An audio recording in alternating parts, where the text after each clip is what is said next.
গেলে জিহাদের জন্য হাত তুলছেন, ঘরে গেলে হাত নামায় ফেলবেন, হাত তুলতেন। জিহাদ শুরু হয়ে গেলে ফালাবেন ইসরায়েলের মতো। ঠিক আছে, ফালানো যাবে? ইসরায়েল কি ফালাইছেন? না, ইসরায়েল ফালাইছে, ফালানোর জন্য দৌড়াইতেছে। তারা চাইছিল কি মুখের ফুটকারে ইসলামকে, মুসলিম একটা রাষ্ট্রকে ধ্বংস করে দিতে চাইছে। চাইছে না? চাইছে। কতদিন থেকে চাইছে? কতদিন? প্রায় 1 শতাব্দী পর্যন্ত, 75 বছরেরও বেশি সময় তারা চেষ্টা করেছে শেষ করে দিতে। এবং এর মধ্যে তারা মুসলিম রাষ্ট্র ইরাককে ধ্বংস করতে সফল হয়েছে, মুসলিম রাষ্ট্র লিবিয়াকে ধ্বংস করতে সফল হয়েছে, মুসলিম রাষ্ট্র আফগানিস্তানকে ধ্বংস করে দিয়েছে। আল্লাহ সেখানে বিজয় দিয়েছে। দিছে কিনা? কথা বলা দিছে কিনা? দিছে। ইরাকের মুসলমানদেরকে আমেরিকার যে প্রেসিডেন্ট ধ্বংস করছে, সে প্রেসিডেন্ট সুতা মালা খাইছে কি খায় না? কথা না খাইছে। লিবিয়াকে ধ্বংস করে দিয়েছে একই প্রেসিডেন্ট। ঠিক কিনা? ইরানকেও তারা অনেক আঘাত প্রতিঘাত করছে। ইরান দেখছে যে আমাদেরকে বাঁচতে হলে, আত্মরক্ষা করতে হলে, মুসলমানদেরকে রক্ষা করতে হলে, হেফাজত করতে হলে আমাদের অস্ত্রের দরকার। কিসের দরকার? কিসের দরকার? অস্ত্রের দরকার। অস্ত্রের যত উন্নত প্রযুক্তি আছে, এটা দিয়ে উন্নত মানের অস্ত্র আমাদেরকে বানাইতে হবে। এটা তারা 2টা জায়গা থেকে শিখছে। বুঝলাম?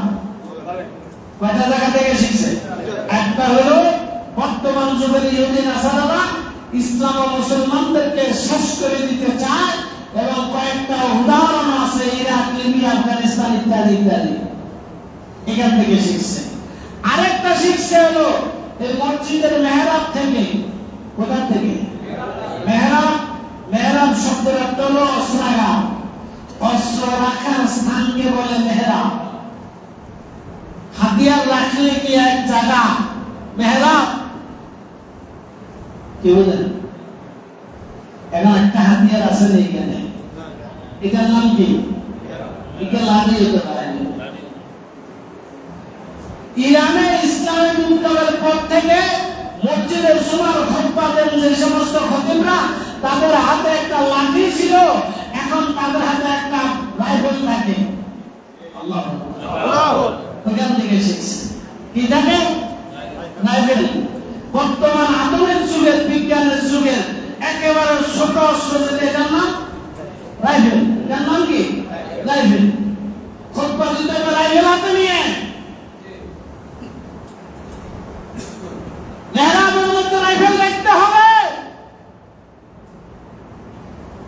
তখন যে মেহরাবের অর্থ পরিপূর্ণ হবে।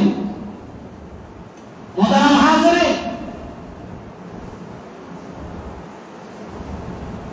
যেভাবে ইহুদিরা ইরানের প্রথম সারির বৈজ্ঞানিকদেরকে হত্যা করছে এবং তাদের সকল বাহিনীর প্রধানদেরকে হত্যা করছে একসাথে, কয়েক মিনিট পরব আমি, কয়েক মিনিটের ব্যবধানে মেরে ফেলছে। তারা তো মনে করেছিল মাথা শেষ করে দিছি, বলে দি কি লাভ হলো। মুসলমানদের মাথা, একটা মাথা নেওয়ার পরে সেখানে আরেকটা মাথা, সে তার থেকে আরো বড় বেশি পাওয়ারফুল হয়ে দাঁড়িয়ে যাবে। আল্লাহু আকবার। এটা ইরানের প্রমাণ। মাত্র কয়েক ঘন্টার ব্যবধানে আবার সেখানে প্রধান নিয়োগ দেওয়া হচ্ছে কিনা? দায়িত্ব নিয়েই তারা হুঙ্কার দিয়ে আবার প্রতিশোধ শুরু করছে। ঠিক না? ঠিক না? বাংলাদেশের যদি অবস্থা এরকম ঘটে, বাংলাদেশের কাছে কয়েকটা মিসাইল আছে বলেন তো?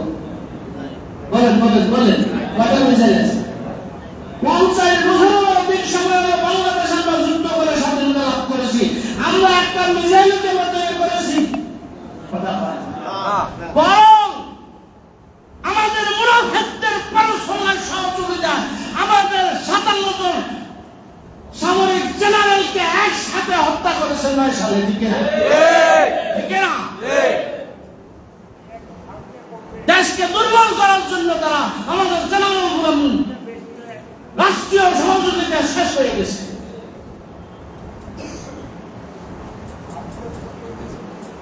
কথা বুঝেছেন? আমার কথা বুঝেছেন? উপরে কি বলে দেখেন, আমাদের আমার কথা বুঝেছেন? তাহলে আমরা কতটা মিসাইল বানানো দরকার ছিল? 50-53 বছরের কমপক্ষে হলে 53টা মিসাইল বানানো দরকার ছিল। ইরাকের সাদ্দাম হোসেন যখন ইসরায়েলের প্রতি 36টা ক্ষেপণাস্ত্র নিক্ষেপ করছে, তখন বাকি মুসলিম রাষ্ট্রগুলোর বলছিল তোমরা একটা করে 36টা মারো, আমি একা 36টা মারছি। কেউ কি এগিয়ে গেছে? বরাবর এগিয়ে গেছে। এটা ইমানের শক্তি লাগবে। ইমানের শক্তি ছাড়া সাধারণ শক্তিতে হবে না। আজকে মুসলিম রাষ্ট্র অনেক মিডল ইস্টে আছে কি নাই? আছে কি নাই? আছে।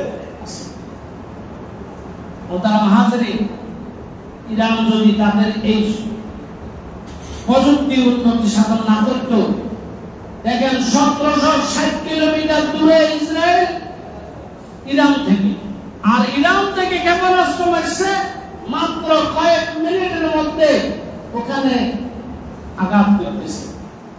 আল্লাহু আকবার। একটা দুইটা না, একসাথে শত শত, এই শত শত মিসাইল আগে রেডি করে রাখছে, ঠিক না? হ্যাঁ, তাহলে আমরা দোয়া করতে পারি যে আল্লাহ ইরানকে হেফাজত করেন। আমিন। কথা বলেন আমিন। আমিন। আমাদের দেশে কিছু লোক ইরান শিয়াপন্থীদের জন্য দোয়া করার কথা বলেন, আসেনি? হ্যাঁ, একটা কথা বলবো, ওরা শিয়াপন্থী, এটা তুমি যেরকম জানো আমরাও জানি।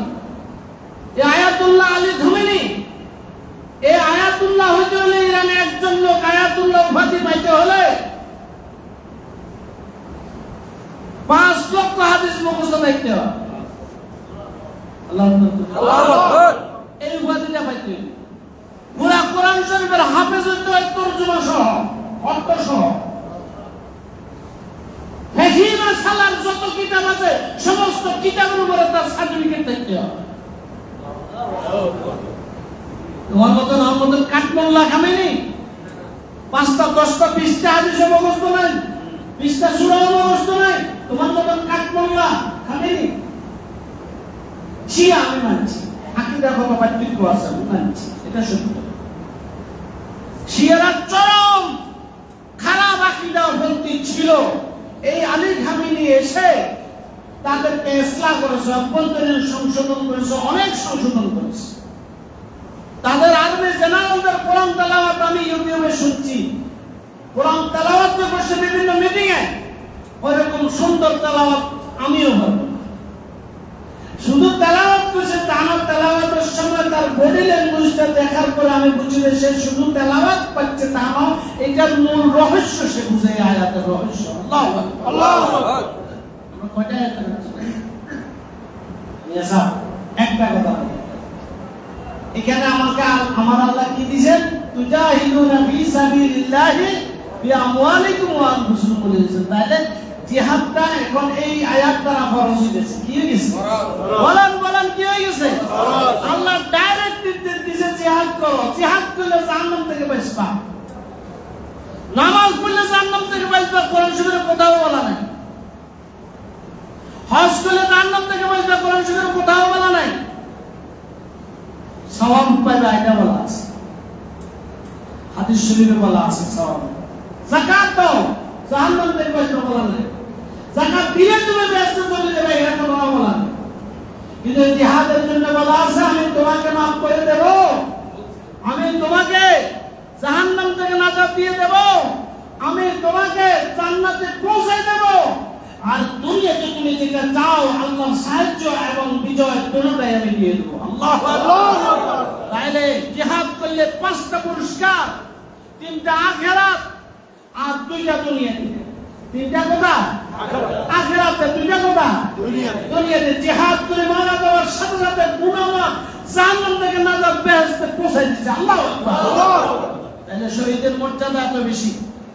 জুলাই আগস্টের শহীদ, ৩৬ জুলাই শহীদ, ২৪-এর শহীদ, আবু সাইদ মুক্ত সহ যারা শহীদ হয়েছে, শহীদ হওয়ার সাথে সাথে তারা জান্নাতি হয়ে গেছে। আল্লাহু আকবার। যদি তারা সেদিন শহীদ না হতো, আমি আজকে জিহাদের কথা তো বুক ফুলে যা বলতে পারতাম না, ঠিক না? সুতরাং তারা শহীদ, আল্লাহ তাদেরকে জান্নাতুল ফেরদাউস দিয়ে দিয়েছে। আর যদি আপনি বলেন যে ওদের ভাইদেরকে, ওই শহীদদের ভাইদেরকে যদি বলেন এসব কর্মসূচি বাইরে যাবেন, এই কথাটা আমরা ৭১ সালের পরে শুনতাম। সব সালারা পয়সা যাবে বঙ্গোপসাগর খালিদের এরকম কথা এখন যারা বলে তারা ওদেরই অনুসারী। তারা কার অনুসারী? আরে জিহাদের বিরুদ্ধে যারা কথা বলে তারাও ওই ইহুদি নাসারার অনুসারী। কিসে? কর্মে, কথায়, কাজে, কথায় তারা তাদের অনুসারী। কোন মুসলমান জিহাদের বিরুদ্ধে কথা বলা মানে হলো সে মুসলমানের বিরোধী শক্তি, ঠিক না? ঠিক না? আজকে সৌদি আরবে জিহাদের কোন বয়ান নাই। সৌদি আরবে রাজতন্ত্র দিয়ে সেখানে কোন রকমের কোন প্রস্তুতি নাই। আজকে যদি ইসরায়েল সৌদি আরবকে দখল করতে যায়, ইরানের মতন প্রতিরোধ করার মতন ক্ষমতা কি সৌদি আরবের আছে? কুয়েতের আছে? সৌদি আরব এবং কুয়েতের টাকা পয়সা, মাল দৌলত ইরান থেকে বেশি না কম? বেশি। বেশি না কম? অনেক বেশি। ইরানকে বছরের পর বছর, দশকের পর দশক জাতিসংঘের নামের মাধ্যমে এই পরাশক্তিগুলো বিধিনিষেধ দিয়ে রেখেছে। ব্যবসা করতে পারবেন না, এই করতে পারবেন না, সেই করতে পারবেন না, তাদের সাথে অন্যরা কখনো লেনদেন করতে পারবেন না, দিছে না? দিছে না? এত বাবার পরেও আল্লাহ রাব্বুল আলামিন তাদেরকে সাহায্য করছে কি করেন? করছে কি করে নাই? তারা কি বাতে মরে গেছে? একবার বলছিল আমেরিকার প্রেসিডেন্ট, এই ইরান বিধিনিষেধ দিয়েছে, বেশি বেশ কম করলে বাতে মারি গেলাম, খানা মারি গেলাম। ইরানের প্রেসিডেন্ট জবাব দিয়েছিল যে মুসলমানরা বছরে ১ মাস রোজা রাখতে পারে, উপবাস থাকতে পারে, তাদেরকে খাদ্য দিয়ে মারি গেলে এরকম হুমকি দেওয়ার কোনো মানে হয় না, সম্ভব না। মুসলমান উপবাস থাকতে জানে এবং প্রতি বছর ট্রেনিং দেয়, ঠিক না? তাদের ইমান কোথায়? আমাদের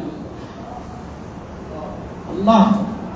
বন্ধুগণ, সুতরাং আমরা আজকে কোন রকমের আকীদাগত বিভেদ না করে ইরানের জন্য দোয়া করব, ঠিক আছে? ঠিক আছে। এবং ইরানকে আল্লাহ বিজয় দেয়, এটা আমরা চাই কি চাই না? যদি আজকে ইরান এরকম প্রতিশোধ নিতে না পারত, ইরানকে বহু আগে তার পরবর্তী কয়েক ঘন্টা অর্থাৎ গত শনিবারে তাদেরকে কি করে দিত? হ্যাঁ, গাজা বানাই দিত। কি বানাই দিত? গাজা নতুন বানাই দিত। আজকে এখন তারা লড়িচড়ি বসছে আর বলতেছে কি, আমেরিকা আব্বা ট্রাম্প সাহেব আপনি ড্রাম নিয়ে আসেন, আমাদেরকে একটু বাঁচান। উনিও একটু ড্রাম নিয়ে কথা বলেছে, চাইছে কিনা? হ্যাঁ, বলছে খামেনি কোথায় আছে আমরা জানি, মারি ফেলতে পারি, তবে এখন মারবো না। তুমি কে মারার? তুমি কে? মৌত কার হাতে বলেন? আল্লাহর হাতে মৌত। এক খামিনে মারা গেলে 1000 খামিনে হবে, ঠিক কিনা? ঠিক কিনা? এক আবু সাইদ মুক্ত মারা গেলে 1000 আবু সাইদ মুক্ত হবে, ঠিক কিনা? মুসলমানদের একবিংশ শতাব্দী হলো বিজয়ের শতাব্দী। বলেন আল্লাহু আকবার। বলেন আল্লাহু আকবার। এই মসজিদে এই মিম্বরে অসংখ্যবার বলেছি, একবিংশ শতাব্দী হলো মুসলমানদের বিজয়ের শতাব্দী। তার আলামত দেখা যাচ্ছে কি যাচ্ছে না? যাচ্ছে কি যাচ্ছে না? এটা আমি বলি নাই, গত শতাব্দী থেকে এই আজ পর্যন্ত আমাদের আকাবেরিন বড় মুহাক্কিক আলেম ওলি আল্লাহ যারা বাংলাদেশে ছিল, আমাদের আসাতিজা কেরাম উস্তাদগণ, ওনারা আমাদেরকে বলছে একবিংশ শতাব্দীতে মুসলমানদের বিজয় হবে। আল্লাহু আকবার। সেই বিজয় শুরু হয়েছে ইনশাআল্লাহ। এই পথে দোয়া করি শরীক হতে হবে, এই পথে অর্থ দিয়ে শরীক হতে হবে, এই পথে নিজেদের দেশের রক্ষার জন্য মিসাইল তৈরি করতে হবে। মিসাইল তৈরির জন্য অর্থ চাইলে সরকার অর্থ দিতে হবে, সরকারের স্থিতিশীলতা লাগবে, ঈমান আকীদা মজবুত করতে হবে, আমল মজবুত করতে হবে এবং ইসলাম প্রতিষ্ঠার জন্য জীবন দিতে হবে, ঠিক না? কারা কারা রাজি আছেন হাত তুলে দেখান। নারায়ে তাকবীর, নারায়ে তাকবীর। কবুল করুন, আমিন। আমরা ইরান গিয়ে যুদ্ধ করতে হবে না, আমরা আমাদের বাংলাদেশে ইসলাম প্রতিষ্ঠার জন্য যুদ্ধ করতে হবে, ঠিক না? এখনো বাংলাদেশে বেশিবাদ আছে কি নাই? বেশিবাদের দোষর আছে কি নাই? এদেরকে প্রতিহত করতে হবে এবং মসজিদের মেহরাবে অস্ত্র ঢুকাইতে হবে এবং মসজিদের মেহরাব থেকে মসজিদ থেকে নারায়ে তাকবীর আল্লাহু আকবার স্লোগান দিয়ে বেশিবাদকে উৎখাত করে কোরআনের শাসন কায়েম করতে হবে, ঠিক না? ইরানে কি কোরআন শাসন আছে কি নাই? আছে। আছে কি নাই? আছে। ওরা বলে দিছে চোখের বদলা চোখ, নাকের বদলা নাক, কানের বদলা কান, দেহের বদলা দেহ আমরা নেব, প্রতিশোধ নেবই নেব। আমাদের যাদেরকে হত্যা করছো আমরাও তোমাদেরকে সেভাবে হত্যা করব, ঠিক না? আল্লাহ নিজে বলছেন ওয়াকাতিলুহুম হাত্তা লা তাকুনা ফিতনা ওয়া ইয়াকুনা আদ-দীনু কুল্লুহু লিল্লাহ। আল্লাহর জন্য নিরঙ্কুশ ভাবে ইসলাম যতক্ষণ পর্যন্ত প্রতিষ্ঠা হবে না ততক্ষণ পর্যন্ত ইমানদারের দায়িত্ব হলো কি করা? কাফের, মুশরিক, মুনাফিক, পেশিবাদ যারা আছে তাদেরকে হত্যা করে ইসলামের জন্য মসজিদ খোলা, ওপেন দরজা, ওপেন রাস্তা, ওপেন সংযোগ করার জন্য সব ব্যবস্থা করতে হবে। হত্যার মাধ্যমে হলো, কিসের মাধ্যমে হলো? হত্যার মাধ্যমে হলো। যাকে হত্যা না করলে আপনি আগাইতে পারবেন না, তাকে হত্যা করা জায়েজ আছে। তবে সেটা আমার ফতুয়া না, এটা ফতুয়া আসতে হবে রাষ্ট্রীয়ভাবে, জাতীয়ভাবে যে সমস্ত বড় ওলামায়ে মুহাক্কিকিন আছে ওনারা ডাক দিবে তখন, কিনা? ঠিক না? এটা মাথায় রেখে এই নিয়তে নিজেকে তৈরি করবেন। আল্লাহ সবাইকে কবুল করেন, বলেন আমিন। ওয়া তাওফীক ইল্লা বিল্লাহ।